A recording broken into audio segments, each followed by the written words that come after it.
Yo, what is up, guys? Oscar with a new video, and this is going to be discussing Carlo Ancelotti's re-introductory press conference or introductory press conference, his return to Madrid, what he said. I'm going to go over some points that he discussed yesterday in his press conference for Real Madrid, what he said to the media. So if you're new to my channel, you like what you hear, you like what you see, you like Real Madrid and European star content and or European star content, this is a channel for you.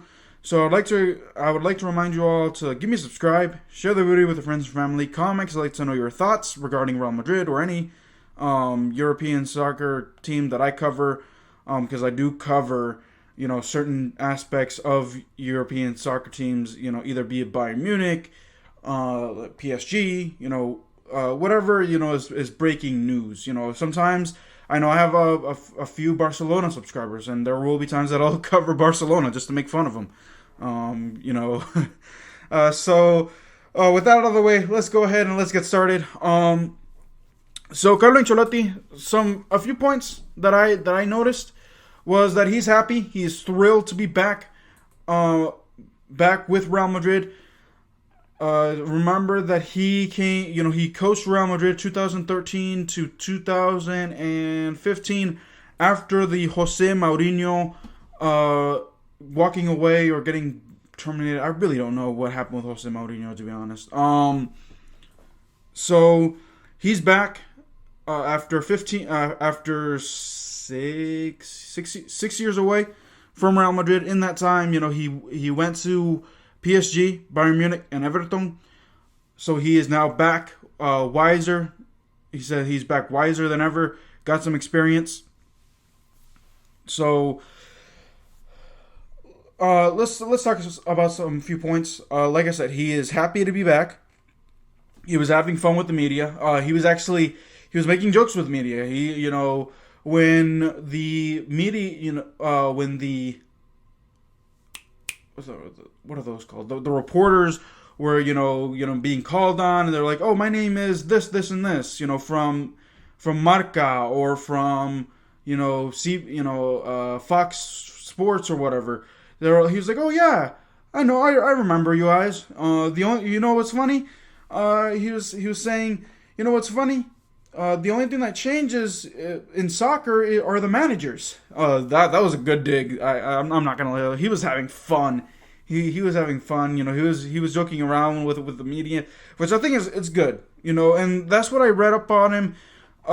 That's the reason why I decided to post his press conference a day later, is because I missed when Carlo Ancelotti was the manager of Real Madrid. In the 3 years that he was at Madrid, I lost, things happened with TV providers. I didn't know where to watch Real Madrid at all. So, the only thing that I was able to watch were the Champions League games, and I didn't get as much out of it as I used to. So, I had to do some research on Carlo Ancelotti, and I'll be discussing what he will be bringing to the team, formations, players that he's looking to bring in, what he said regarding the players that he has, players that are out on loan, the future of those players. Right now, the players that are rumored for the transfer market, so on and so forth. So let's talk more about. Let me see. He did say that he's thrilled to be back. There were some questions regarding what is the difference between Real Madrid then and the Real Madrid now, and he's like, well, like I said, like he said, there's going to be changes. Things don't stay the same as much as he would want to. He really motivated the players that he has now, because he did mention, because they were asking, what are your opinions on Karim Benzema? What are your thoughts on Vinicius Jr.? And he said, look, Karim Benzema, I know. And this is his motivating his players. And this is what I like. Because I don't know if Zinedine Zidane ever did this. Or ever said this. Correct me if I'm wrong in the comments. So he said, look, I know Karim Benzema can score 15 to 25 goals. But I don't need Real Madrid, the fans, Real Madrid, I don't need him to score 15 to 25 goals. Or just to score 15 to 25 goals. I need him to score 30 to 50 goals. Vinicius Jr. I know he can score 5 to 10 goals. I don't need him to score 5 to 10 goals. I need him to score 15 to 20 goals.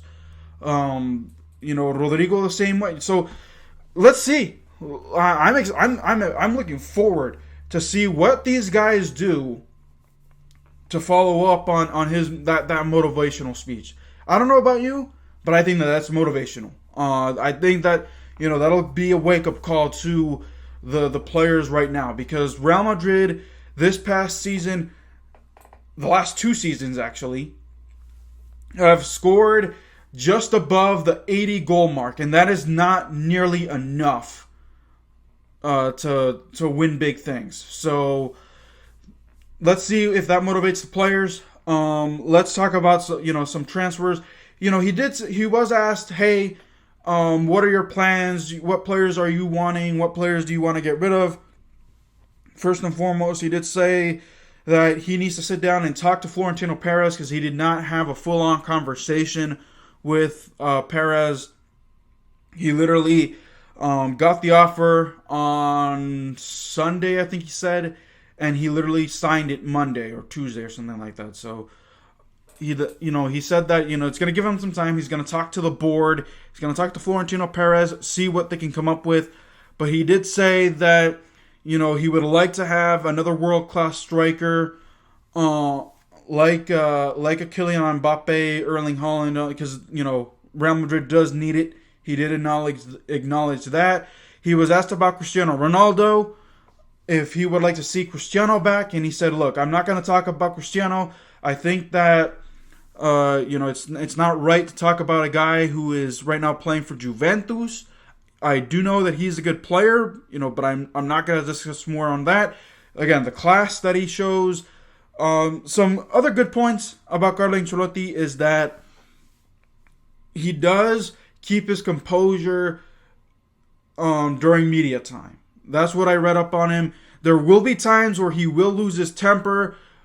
I don't know if it's with the media or if it's going to be with the refs, because I remember I read up one time where he got sent off, red carded by the refs. I think it was during his time with PSG, or was it with Everton, where he got red carded, got sent off because he said something wrong to the officials or something like that. So there will be times that he will get frustrated. All of us get frustrated. I'm known as a mild-tempered guy, and you push my wrong buttons, and I'm surely to explode. So that's good to know. We'll have to wait and see what happens, when things go, because there will be times where things go south for Ancelotti. So we'll see how he handles the media questions. So those are a few points. He was talking about, transfers. He'll have to sit down and talk to Florentino Perez about, what players can go, what players, will stay. Gareth Bale was one of my main talking points, in Isco, because those were actually, funny enough, they weren't the Zidane guys, but funny enough, Carlo Ancelotti got the best out of those players. He got the best out of Gareth Bale. He got the best out of Isco. However, these guys are a lot older. They're a lot older. They're not what they used to be 5-6 years ago. But if they end up staying, because right now Isco doesn't have any offers right now on the table. We'll have to wait and see what Ancelotti and Florentino Perez come up with, or what the board have to say about that. Let me see. Gareth Bale, the offer, I think Real Madrid was offered by Tottenham Hotspurs, offer to keep him on loan for the last year remaining on his contract. We'll have to wait and see what Ancelotti, like I said, we'll have to wait and see. Who makes the cut, who, did enough to stay, what Ancelotti, how Ancelotti will pull strings, what strings can Ancelotti not pull. We'll have to wait and see. Like I said, interesting summer. It's going to be an interesting and wild summer. Real Madrid did get David Alaba. Sure. Oh, ignore that Alexa. David Alaba is Real Madrid's first signing. He did mention that. He was asked about Sergio Ramos, and he said, "Look, Sergio Ramos is a good player. I'll talk to him and see what he has to say, even though he's already had a falling out with Florentino Perez and the board, and all that. He's even discouraging current players right now that are looking to re-sign to not to, because they're looking to there'll be budget cuts to make room for Erling Haaland and Kylian Mbappe, which I think is poor on Sergio Ramos' part. More on that. If anything more comes out of it. Let me see what else. What other talking points? Let me see. Oh, dang it, I have it right on the tip of my tongue. Isco, of course. He did talk about the loanee. Right now, loanee is trying to get players, back. I can't speak today. What else? There was something. Eden Hazard. He is willing. He has the confidence in Eden Hazard, but like I said, that's gonna be a him, Florentino Perez, and board decision. Sorry, I don't have an answer. Alexa, stop. That'll be a board.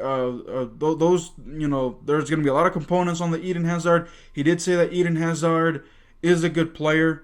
We'll have to wait and see what happens there. Lucas Vázquez. Lucas Vázquez did re-sign a new 3-year deal, so that's something I want to see. I'm curious about if Lucas Vázquez, when he is back with Real Madrid, because he did re-sign a 3-year deal, will Carlos Ancelotti use him in the right back position like he did, or like Zinedine Zidane did? Or will he use Lucas Vázquez in the forward position? We'll have to wait and see what happens there. Because Lucas Vázquez, the right back position is not his position. It isn't. He is a forward. He is not a right back. We'll have to wait and see what Ancelotti brings to the table with Lucas Vázquez. I think, in my opinion, Odriozola, did a good enough job filling in for Ferland Mendy. When Ferland Mendy and Lucas Vázquez went down, I think Odriozola will be a solid backup. Maybe Lucas Vázquez can be used as a third option, not a first and a second option, but a third option if Dani Carvajal gets injured yet again this season. So we'll have to wait and see how Carlo Ancelotti will use this squad. His favorite formations are the 4-4-2 or the 4-2-3-1.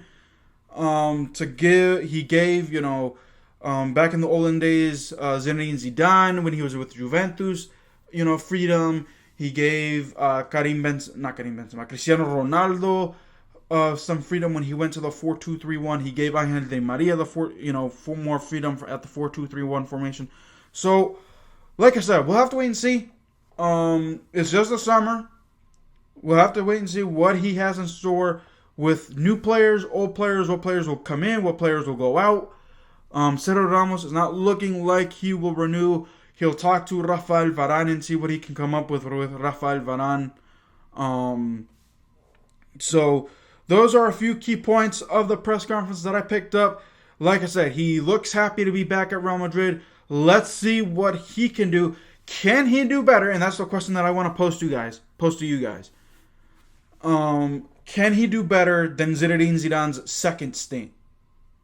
Remember, Carlos Ancelotti was successful with his first stint of 2 years, or his first stint in 2 years, won a Champions League, won a Copa del Rey, won any other, he won other, trophies that I really can't name at the moment. But the only trophy that eluded him was a La Liga title.